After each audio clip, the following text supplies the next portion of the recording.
Hey everyone, Cooper here, host of the fine podcast you're listening to.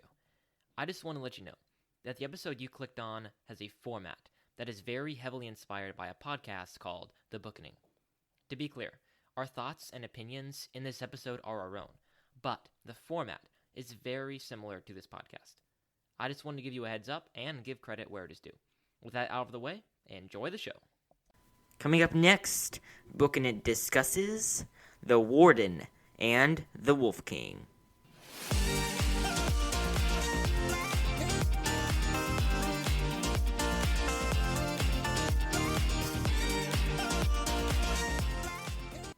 Hey everybody, and welcome back to Booking It. I'm your humble and eloquent host, Cooper Cobbs. And over there we got Isaiah Redsky. Hi.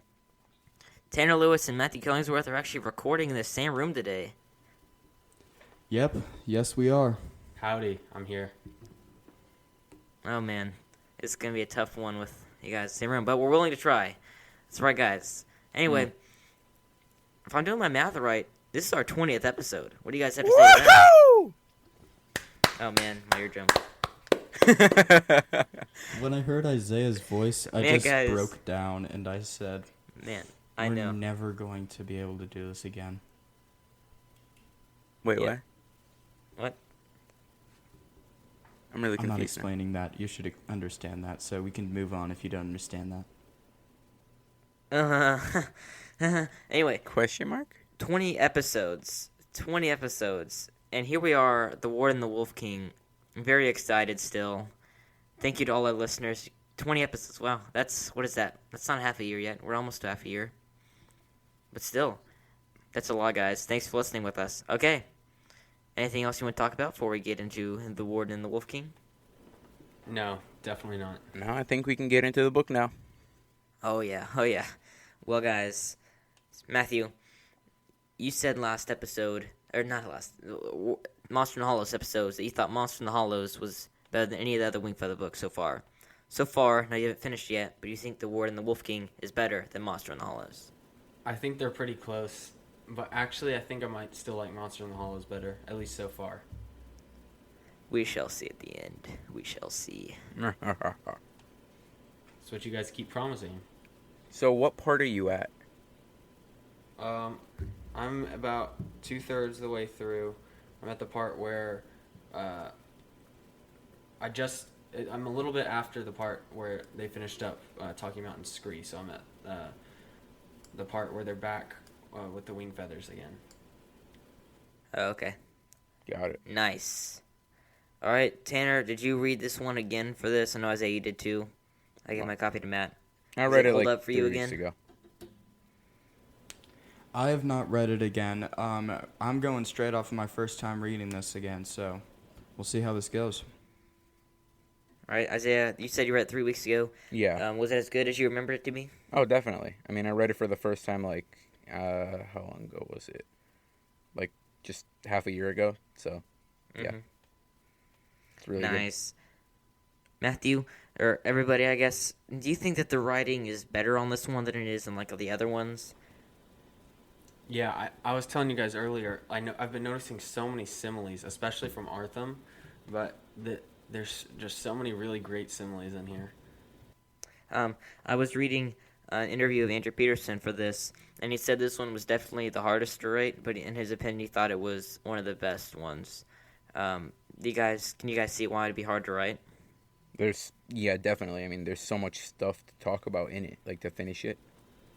Yeah. Yeah, a 90-something page, or a 90-something chapter book, 500-something pages, 4 different parts, and it's taking everything that we've built up to in the last 3 books and all the characters, even some of the minor ones that you didn't hear a lot about, are coming back, and they're all kind of obviously play different roles, but like they all have roles in this story. Yeah, I call this like the pinnacle of Andrew Peterson's work in the Wingfeather Saga. It's just all kind of built up to this like crescendo moment where all of his like quiet planning in the background of while he's been writing all these books kind of shows. Yeah, definitely. So I think Tanner, Isaiah, you think this one's the best one, right? What do you think sets it apart from the other three as the best book? Ooh. And I just love the attention to detail. Like, little details in the first, second book were brought back into this one, and like actually had a really big like part in the story, or just a part in it, like a main part or something like that. Yeah, definitely. Like how it's all well thought out. Mm-hmm. Yeah, I mean, like, specifically, like, in the second book when they're at the Strander campsite, I guess, and Tink is facing off against Claxton Weaver, and he ends up stealing his pwn and knocking him out and everything. Like, Andrew Peterson easily could have just made Claxton Weaver specifically in the series for that one part, but he ended up bringing him back in this book, and in the part 2, when they're talking about Scree, he plays a really big part because he ends up trading on the Screens and brings a bunch of Fangs into Dugtown, where the big battle happens there. That's right. Mm-hmm. How about you, Tanner? Yeah, so I've brought this up before, but my favorite example for this is Sarah Cobbler. Sarah Cobbler was brought up in page 4 of book 1, and it was like super like subtle, like you wouldn't notice it in any way. It was just like a description, but it ends up she is one of the turning point, like hinge point for the story. Like, without her, Janner probably wouldn't have gotten out of the Fork Factory. Like, everything kind of hinged on that page 4 of book 1, which is what I really like. Mm-hmm. So also in this book, besides, I think in my opinion, being the better book, the allegory is definitely more apparent here with the Maker and everything being a lot stronger. Did you guys like that? Or do you even agree that the allegory is more apparent here?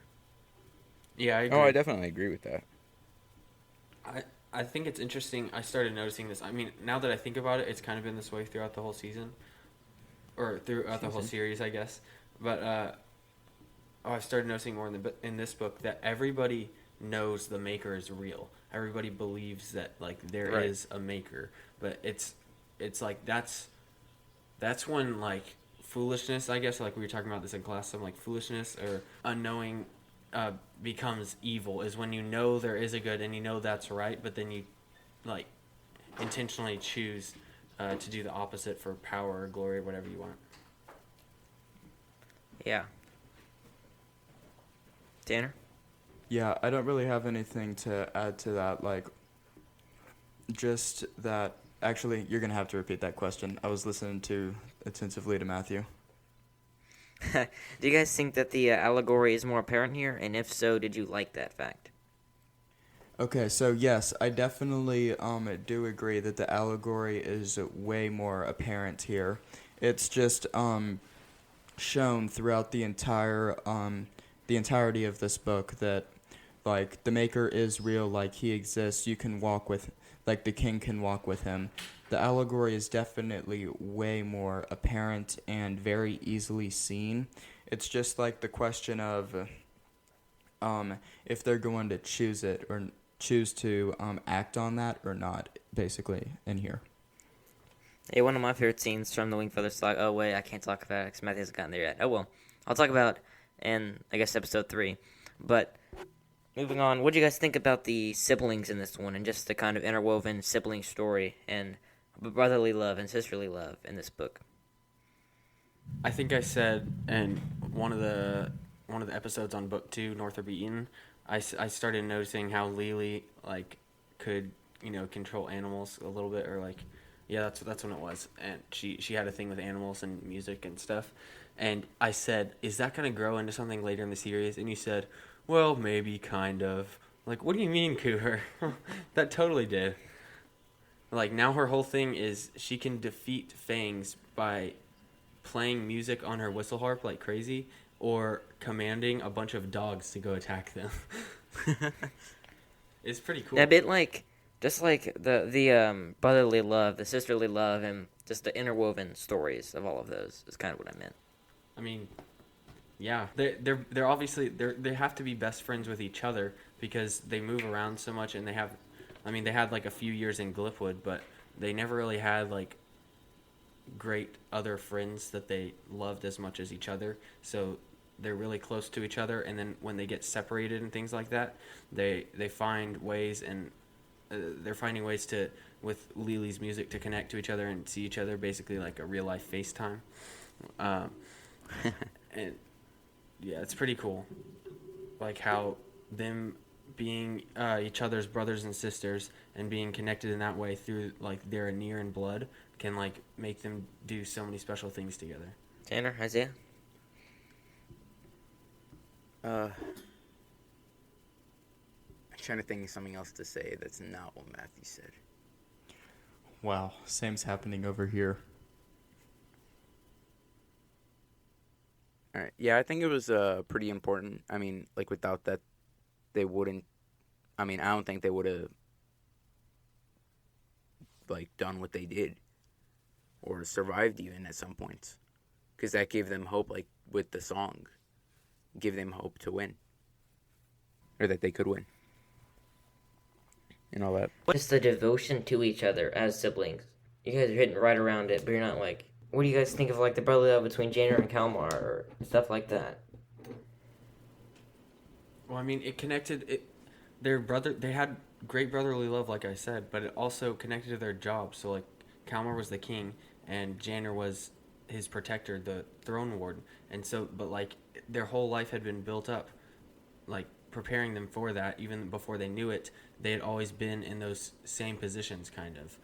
And so I guess I thought that was the coolest part about their relationship to me, and the same with Lily and Janer and Lily and Kalmar, and all three of them together is like how they all like their roles that you now see super clearly when you look back on it from this perspective, they've had since the beginning. I don't know if that answers your question. If not, then I don't really know what you're trying to ask. Why don't you answer your own question for us so we know what you're saying? Yeah, I mean, some of my favorite parts in this book, and really this whole story is really about Janer becoming the Arth and Wingfeather, right? Especially at the end, which you haven't gotten to yet, but... Except without mental breakdowns. Yeah, except for that, but it really is him really becoming the protector, and like those are the best moments of the books when he protects Kalmar, does something with that, and they really just become even more together. Like even in Monster in the Hollows, they were still kind of, bumping against each other sometimes, but in the War and the Wolf King, they all really finally came together, I think, for the first time since maybe Glipwood. But anyway. Right. They're all equals, I guess. Well, no, not equals. And They're just... but they also... I know what you're saying. They all thought of each other as people, like, that they can trust each other fully. They had no, like, secrets. They had no secret thoughts about each other. They were just like, these are my people, like that. All right. Well, what do you guys think about the story formatting of this book? Did you like it? With the parts and all that? Yeah, this is probably like the favorite part of my book in this book is that is the Bonifer swoon part put at the beginning of every part. Now, what is so interesting about this format is that the Bonifer swoon part always plays like a very initial role in that part. Like you'll never find that one of those Bonifer swoon like prefaces that does not do something very helpful to understand from the previous ones and for the one to come, for the part to come. Like everything just kind of meshes really well with that little connector right there. Mm-hmm. I agree. I think it was really cool. I like unique layouts for books. I also like a classic book layout. But the other thing I like is when you write a series and all the books match. So I think it would have been really cool if that was like his thing and he did that for all the books. I think that would have been great. I don't know. It's a little weird just doing it on the last one, but I get it. It was a longer book. He probably wanted to change it up. But yeah, I think that was cool, and I think it would have been really awesome if he did it for all of them. The only bad thing with this is if they ever make a movie out of this, it's going to be really annoying for the directors and all that. Yeah, to go back and forth. Just to kind of say, how are we going to format this? Because you obviously have to make this into two movies. It's like with Harry Potter, like, did you really have to make it into two movies? With Hunger Games, you're like, do you really have to make it into 2 movies? But the Warden and the Wolf King, you're like, yeah, we had to make it into 2 movies. But it's like, do you end? Or 4 movies. Just do one for each. But do you end with Scree at the end of the first movie? Because it's not a great ending, in my opinion. And do you kind of go back and forth, and do you end at the end of the first part kind of thing? Because it's really hard to integrate that. Yeah, I think if we're talking about this right now, I think that they should just, if they were doing this, they should just flip back and forth, like whatever happens in the monster in the hollows, it should happen in Spree. Yeah.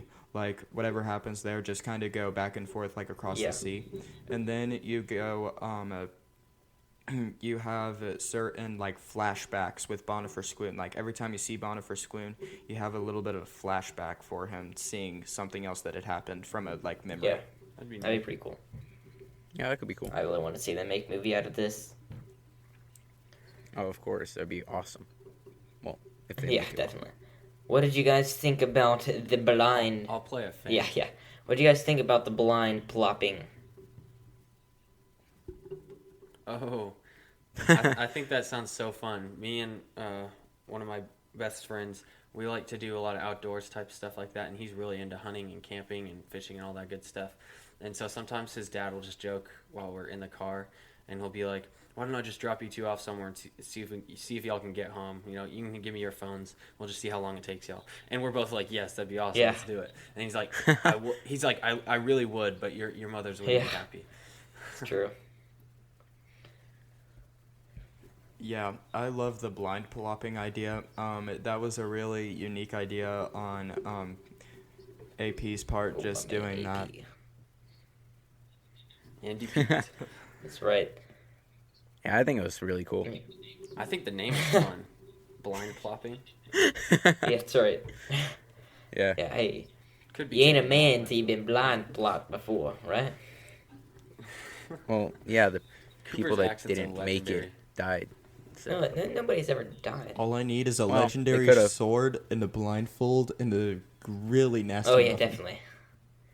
I don't know. After reading it, it made me want to go eat a honey muffin, but that's just me.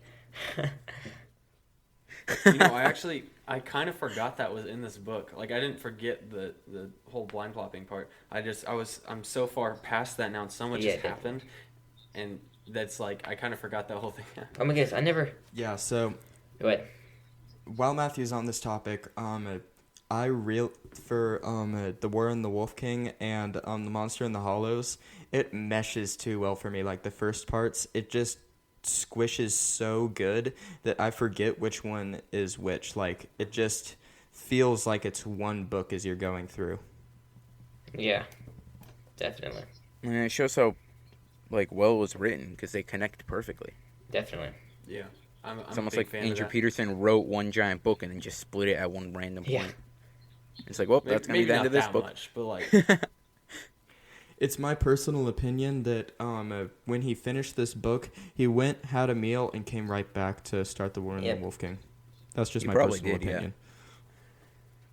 Yeah. Matthew, you were going to say something?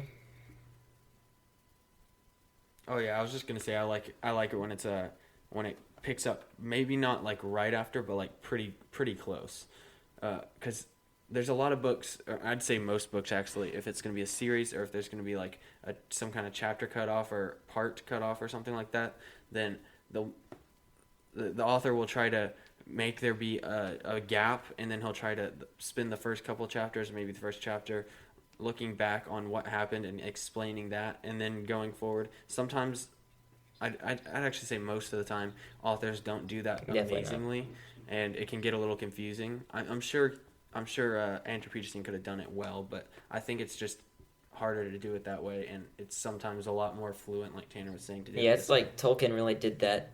He's like, oh no, a battle scene's coming up, I gotta skimp out and then fast forward and then tell about it, like in The Hobbit. I feel like he kind of started that. I will say, I'm always bragging about J.K. Rowling and Harry Potter. She does that. Every summer, you get to see a certain amount of the summer, but you usually don't see the first couple months of the summer. You usually hear about it for the first couple chapters of the next book, which she does a pretty good job of it. But I think there's some room. It's not that important anyway. Yeah, Tolkien's like, we spent like the entire book working up to this battle, and you're just gonna skimp out. Okay, whatever. Hey, I love Tolkien. I love The Hobbit. It's true. It's true. All right. So when we're talking about blind plopping, at the end of that chapter, it says like Tanner never made it back to Chimney Hill, right? Did that guys kind of ruin the story for you a little bit? Or did that kind of enhance your, let me Not turn the really. page and see what happens next? It was, I mean, for me, it was just listening to it. Yeah. So. Well, But, yeah, if I was reading it, I would definitely be the second option. Like, let's just turn the page, Yeah. see what's next and all that.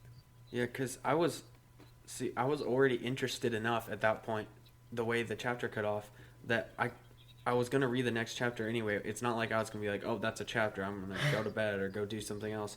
I was already intrigued enough, so I don't think it was necessary, and it did kind of spoil it a little bit, like you said. Yeah. Definitely. Well, guys... Oh. I'm tempted to do as the Bible says and cut off my tongue. Why? You want to Wait, say what? something? Yes, I do. And if my tongue starts wagging, it ain't gonna stop. Okay. We don't want to see Tanner wag his tail. what? I've seen it happen before. It's not pretty. Okay. I said my tongue. Oh. Tongue. Did I say tongue? Did I say tail? You said tail. Yeah, it ain't pretty, man. It ain't pretty. Well, I'm super sorry for that. I'm super sorry for that, I Michael. meant It's tongue. really I random. meant meant to say my tongue. Tanner's tongue starts wagging. It ain't gonna stop. said It's tongue. not pretty. Sometimes it is, but sometimes it isn't. Oh, Okay, let's move on. Let's move That's on. weird. No. Well, Matthew, Mm. what'd you think about the dang bat fangs of dang? Some more fangs. Okay, so first of all, I'll say I liked bringing in another Fang, because they've brought in like a new Fang the last 3 books in a row. Or I guess they brought in the Wolf Fangs at the end of Northerby Eden, technically, but like they just keep bringing in new Fangs. I can't talk. They keep bringing in new Fangs, and I think that's interesting. And they did. I'll say this real quick before I say the other thing I wanted to say. Like later in the book, when they're in the tunnels and stuff in Dunktown, there's like the 2 Fangs who are fighting, the Green that's Fang a and the funny Gray scene. Fang, and you see like differences between them. I thought that was a good little part to compare them, even though like the main story right then was about Merrily. Like they were just Andrew Peterson was just kind of explaining the differences between the Fangs. Like one of them could smell better, one of them couldn't, and then you had them fighting, and you got to see who won. Anyways. But the other thing I wanted to say about the Bat Fangs is I thought it was so funny how all of a sudden everybody in Air We Are suddenly knew what bats were. Because before all this, like before that part in the whole series, bats were not a thing in that world. There were cave blats, but nobody knew what a bat was. And then all of a sudden they're like, oh, those guys look exactly like bats. Yeah, Let's they call them never Bat mentioned Fangs. bat. Like, how do you know what a bat is? In the book before. Yeah. I thought it was funny. Definitely. Mm-hmm. What do you guys? I know it wasn't your first time reading this, but what do you guys think about the Bat Fangs the first time you read it, Tanner and Isaiah? I don't know, something like kind of like Matthew, like it was just weird that they all of a sudden knew what a bat was, because like Matthew said before, that they literally never mentioned a bat at all. Mm-hmm. You know? Yeah, it's true. So that was kind of weird. I mean, before reading that, I was kind of like thinking like, or wondering if there'd be a new kind of thing, Yeah. because they brought it in with the Gray Fangs, and then now the Gray Fangs. So I was wondering if Andrew Peterson would keep it up in every book and add a new type of Fang in. Mm-hmm. So. Tanner? Yeah, I just like the Bat Fangs. I'm actually looking for something right now because I forgot where the certain place is, and I don't want to spoil anything Okay. for Matthew right now. But yeah, the Bat Fangs are really just I like those ones. They're actually my favorite type of Fang. Oh, really? They're much cooler. They're fangs that can fly. I mean, that's much Oh, yeah. cooler. Oh, yeah. Flying is way cooler than not flying. I mean, plus the fact that they can echolocate. They're cooler. They're not my favorite Wow. type of Fang, but I they're mean, they cooler. can echolocate. I mean, that's just. My favorite is crazy. still the Gray Humans Fang. Have humans that can echolocate. The Gray Fang is my favorite one. Well, guys, A little later on, we get the return of the footnotes with General Fithyhoop. I am glad that he included another footnote. Ah, man, I missed the footnotes. Footnote. What do you guys think about that footnote? The one with General Fithyhoop and the shoe-shaped lake. I have no idea what you're talking about because in Audible they didn't read the footnotes. Oh, that's so At least sad. for me, I don't remember them reading Hold it. on, why don't you find it and read it to us? Cooper? Okay, let me see. I don't know if they have... Yeah. I remember something about that. I don't remember I specifically. should tell you, I'm reading off an ebook because I gave Matthew mine, and it's actually really easy to get it off of the library. But anyway, I'll look for it. Here, let's see here.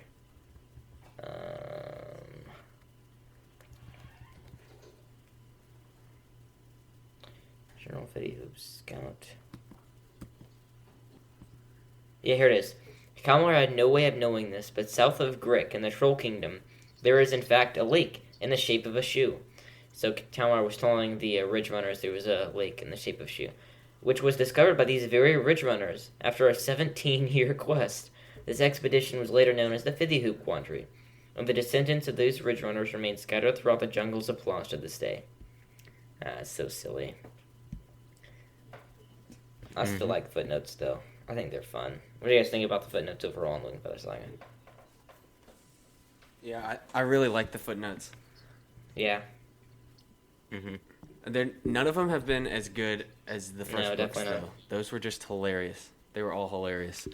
The second books were more informative, like we said before. More. Third books were pretty good. This book has only had like one or two so far. Well, I didn't ask it in the beginning, but what did you guys think about the Warden and the Wolf King? What are you guys just overall thoughts on it? Best scenes, stuff like that. I didn't ask that. Oh, you want me to bring up the best scene now? Sure. In my opinion. So far, I mean, obviously I haven't read the whole thing. My favorite scene has been in the Scree section when Artham is telling the stories about Anira, and like that's the part when I really started noticing the analogies a lot, and like I don't know. Let me find a section of that to read. Like there's one paragraph that I really like. Hold on just a second. Tanner, what about you? Someone else can talk. I mean, I said it before. This is my favorite book for the Wingfeather Saga. So, yeah, I just liked it a lot. I mean, it like earlier in this episode, when one of the reasons I already said it earlier, but was because like all the detail, like the attention to detail, everything that like was said before, and you thought, oh well, like in other books, like oh that's all it was here for, or whatever. You find out later, it actually had a bigger purpose in the final book. Yeah, like, this is my favorite Wingfeather Saga book, too. Like, once again, because I'm just one of those people that loves a very well thought out book, like, where everything has a purpose. There's nothing that doesn't have a purpose. And this was one of those books. Like, there was no point in time where there was a person or, like, something, like, that looks entirely, like, unimportant. Like, we'll bring this up in the next episode, but there are just so many instances why there is just this great planning. I don't even know if it was planning or just him reading through the books again, but he found so many great ways to tie in things from book one. Like book one, I've got a page over here that's got about three or four lines of just references of things that have been brought back from book one into the Warden and the Wolf King and the later books that have just proved to be extremely influential and necessary for this book to be possible. All right, Matthew, you found it yet? Yeah, do you want me to do it now, or you want to wait till next That's episode? probably true. We went to next episode. I think it's about time to stop Yeah, anyway. so you're right. All right, we're reading next episode. Yeah, I'll read this. All right, guys, time for donor shoutouts. All right, what are we gonna do this time? Donor shoutouts. Let's go. What are we doing this time? We are comparing donors to non-main characters. Can we do that? Yes, we can. Give me a name, Cooper. Like you can't use any of the wing feathers. You can't use any of the ones we've already done. Basically, why don't we just try to do the ones on the scree side of things? All right, we can try. All right, we have a brand new brand new donor. Isaiah's cousins are starting to donate. Yes. Donors. Oh yeah, that's right, donors. Mm-hmm. Isaiah's cousins. Isaiah, why don't you share your cousins' names and then share the characters they most represent? Oh boy. So my cousins' names are Moses and Zara. I'm trying to think of names. I really Thank you don't for remember. donating, Moses and Zara. Yeah, thanks, guys. Yeah. I don't really remember any other names.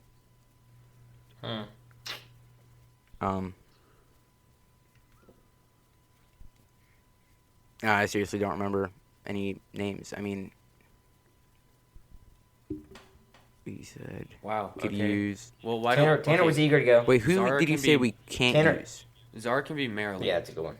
Oh, I thought you said we Zara couldn't can use be him. Marilyn. Never mind. Okay. What Moses can be what's his name? Borley, right? Borley's a good character. Borley. Yeah, he can be Borley, the general. Who's Borley?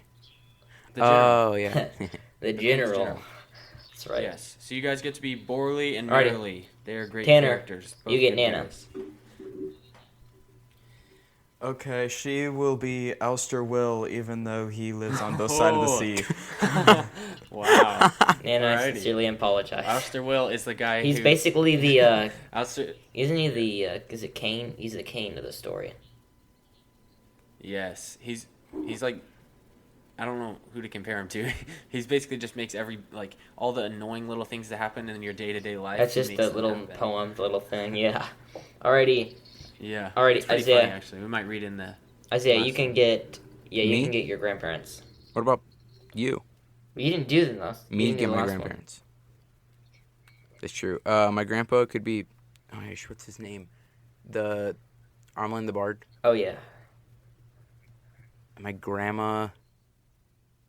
I'm trying to think.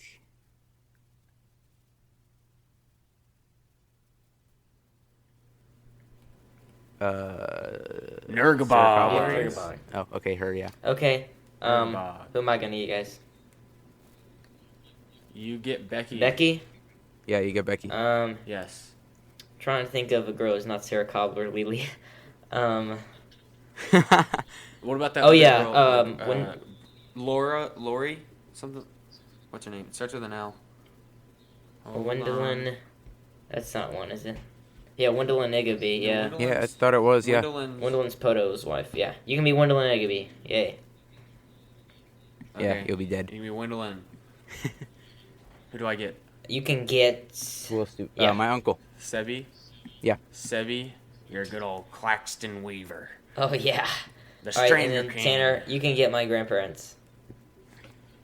Grandpappy and Wayla. We will go with Janner Igby, the old one. I'm Janiver. talking about Still the same Janiver. person. Janiver. Thank you. Janiver. Janiver Igby and whatever his wife's name was. Oh wow. Okay. Harsh words. Okay. Well, guys, if you want to donor a shout out, He couldn't think of anybody. if you want to donor a shout out, please go to patreon.com/bookinit. Donate You at know any you of want our one of 4 those. levels. You know you want one, and we want your money. No, we'd be very grateful for your money. Please make sure to rate and review us on your favorite podcasting app. And until next time. Keep on booking it.